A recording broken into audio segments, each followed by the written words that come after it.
दोस्तों, जिन्हें हिंदू धर्म का ज्ञान नहीं है, जिन्होंने उसका गहराई से अध्ययन नहीं किया है, जिन्होंने ग्रंथों को नहीं पढ़ा है, जिन्होंने थियोलॉजी पे डिग्री नहीं की है, जिन लोगों ने थियोलॉजी पे पीएचडी की है, उनकी 650 800 किताबें पढ़िए, उनके हज़ारों कैसेट्स मार्केट में उपलब्ध हैं, उनको सुनिए अगर आप पढ़ नहीं सकते हैं।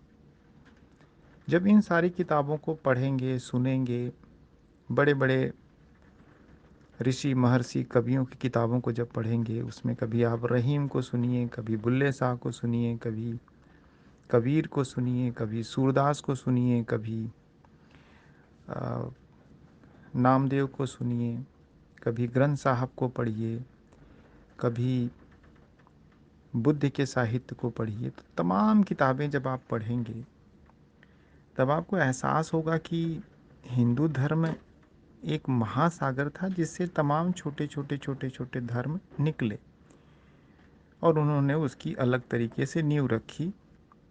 किसी ने ध्यान को धर्म का मूल माना, किसी ने ज्ञान को धर्म का मूल माना, किसी ने भक्ति को धर्म का मूल माना।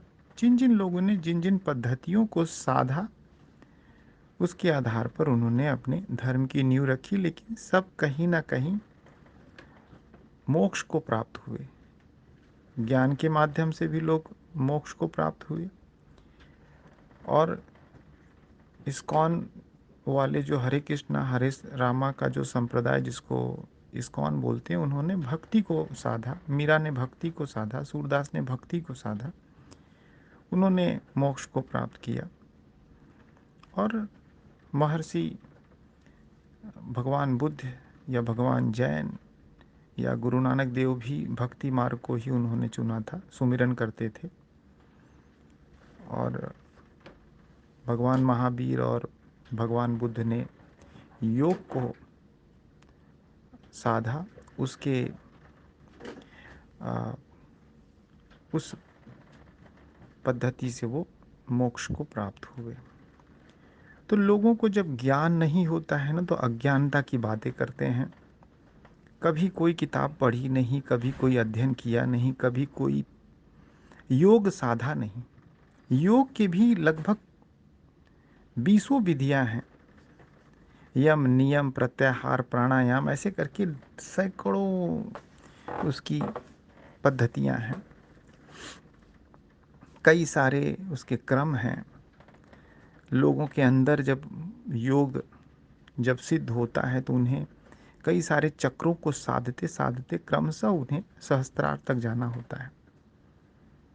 तो जब लोगों को उसका ज्ञान नहीं होता है, तो वो अज्ञानता बस तमाम तरह की उलूल जुलूल फिजूल बातें करते हैं। जो मन में आए वो यहाँ से वहाँ फॉरवर्ड कर देते हैं, उनको कुछ भी पता नहीं होता है। कोई अपने नाम के आगे शूद्र लगाएगा, तो कोई अपने नाम के पीछे रावण लगाएगा, तो कोई अपने नाम के आगे तमाम तरह की जो है विसंगतियाँ या विक्षिप्तता कह लीजिए, आपको देखने और सुनने को मिलेगी। तो ये सब अज्ञानता के प्रचारक हैं। कुछ पता तो है नहीं, ज्ञान कुछ है नहीं, कभी किताबें पढ़ी नहीं, कभी महिषासुर की जय करेंगे, कभी रावण की जय करेंगे, कभी दुर्गा को वैश्या कहेंगे, कभी रावण को भगवान मानेंगे, कभी राम की जो है के को जो है उनके कर्मों पर उंगली उठाएंगे, कभी कहेंगे कि नहीं उन्होंने सीता के साथ ऐसा किया वैसा किया। तमाम तमाम चीज़ें वो उस पर अपने आप को उलझा लेते हैं। तो ये जो ज्ञान की जो वो है ना, ये तोता रूपी ज्ञान, तोता रटंत ज्ञान, जो कहीं से पढ़ लिया तो तोता की तरह रट लिया, वो उसकी गहराई में नहीं पहुंचे होते हैं। जो गहराई में होते हैं वो तोते नहीं होते हैं। जो तोते वो होते हैं जो कहीं से पढ़ के कहीं बोल दिए, कहीं से लिख के कहीं नकल करके कहीं लिख दिए, तो इसको हम तोता कहते हैं। और जो गहराई में होते हैं, जिनके अंदर से ज्ञान छलकता है, जो ज्ञान के परम ज्ञान की स्थिति में उनका मस्तिष्क जा चुका होता है, जिन्होंने योग विधि से अपने आप को साध लिया होता है, तो महाज्ञानी होते हैं, क्योंकि उनका ज्ञान का दरवाज़ा खुल चुका होता है। तो ऐसे लोग समझदार होते हैं, उलूल-जुलूल की बातों में फँसते नहीं हैं, कहते नहीं हैं और उनको ऐसी ख्याति भी नहीं चाहिए होती। ये जो तोता जो होते हैं ना, ये तोता वाले कभी-कभी क्या होते हैं 4-5 ग्रंथों को रट लेते हैं और सोचते हैं कि मैं महाज्ञानी हो गया हूँ और तमाम तरह के आभूषण पहन के, टीका लगा के अपने आप को कहते हैं कि हमें विश्व गुरु का पद मिल गया है, क्योंकि हमें पूरी रामायण पूरी अक्षरशः याद है, हमें पूरी अ, तुलसीदास की पूरी रामचरितमानस की एक-एक चौपाई मुझे याद है। तो जब भी उनसे बात करूँ तो बस चौपाई का ही उदाहरण देंगे। ऐसे एक महाज्ञानी मुझे मिल गए, तो वो तो एक नहीं 4-5 ग्रंथों के ज्ञानी थे और कहे कि मैं 4-5 ग्रंथ तो पूरा रट लिया ही हूँ। आप आइए मेरे कमरे में, वहाँ देखेंगे कि कोई ऐसी ग्रंथ नहीं जिसका मेरे पास कलेक्शन नहीं है। तो अपने पुस्तकालय में लेके, घर के अंदर ही पुस्तकालय थी और उन्होंने कहा कि ये सारी किताबें मैं पढ़ लिया हूँ, इसमें 3-4 तो पूरी तरह से कंठस्थ हो गया है मुझे। हमने कहा वाह वाह गुरुजी, आप तो महान हैं, काश मेरे घर में भी आप जैसा कोई तोता होता।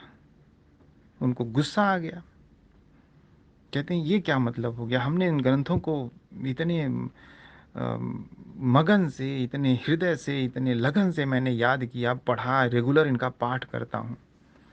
मैंने वो तो तोता भी करता है, वो तो तोता भी करता है। आपने भगवत गीता पूरी पढ़ ली, आपने रामचरितमानस पूरी पढ़ ली। तो मैंने कहा भगवत गीता तो कृष्ण ने अर्जुन को सुनाई थी, उस हालात में सुनाई थी, उस माहौल में सुनाई थी। तो उससे आपको क्या करना है?